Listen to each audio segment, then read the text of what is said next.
Herkese salam. Bugün sizlə dokbune və demone qrammatikalarının oxşar və fərqli cəhətlərini öyrənəcəyik. İlk olaraq dokbune qrammatikası yaxşı nəticənin səbəbini göstərmək üçün istifadə olunur.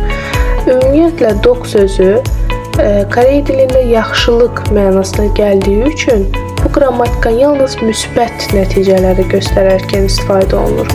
Feil və isimlərlə işlənir. Feillərlə samitlə bitərsə sözün sonu ın dokbune, l samiti və yaxud da saitlə bitərsə n dokbune artırılır. İsimlərlə isə sait samitdən asılı olmayaraq olduğu kimi sadəcə dokbune artırılır. Məsələn, sonsenin dokbune hakkök yessayo.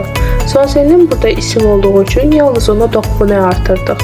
Müəllimim sayəsində imtahandan keçdim. Bu bizim müsbət nəticəmizdir.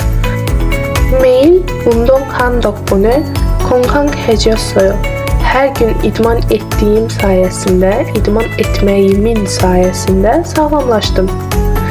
Amma indi biz demone qrammatikasına gəldikdə isə görürük ki, neytral və mənfi mənada istifadə olunur. Yəni bir hadisənin baş verməsini nəyisə mane olduqda, hər hansı bir problem yaratdıqda demonedən istifadə olunur.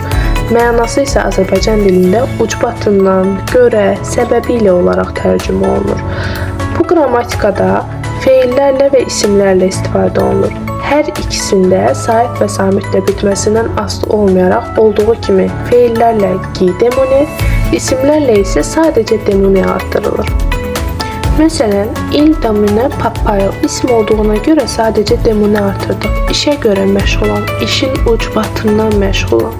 Peka apaki demone fenomene kaya. Burada isə feil olduğu üçün gi artırdıq. Gi demone.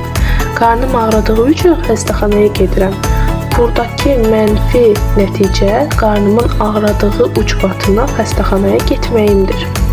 Bəlkə qrammatikanın fərqlərinə baxdıqda isə artıq biz görürük ki, dokbune qrammatikası müsbət mənalarda istifadə olunur, demone qrammatikası isə həm neytral, həm də mənfi mənalarda istifadə olunur. Amma daha çox mənfi mənalarda işlənir. İzlədiyiniz üçün təşəkkürlər. Videonu bəyənməyi, yorum yazmağı unutmayın.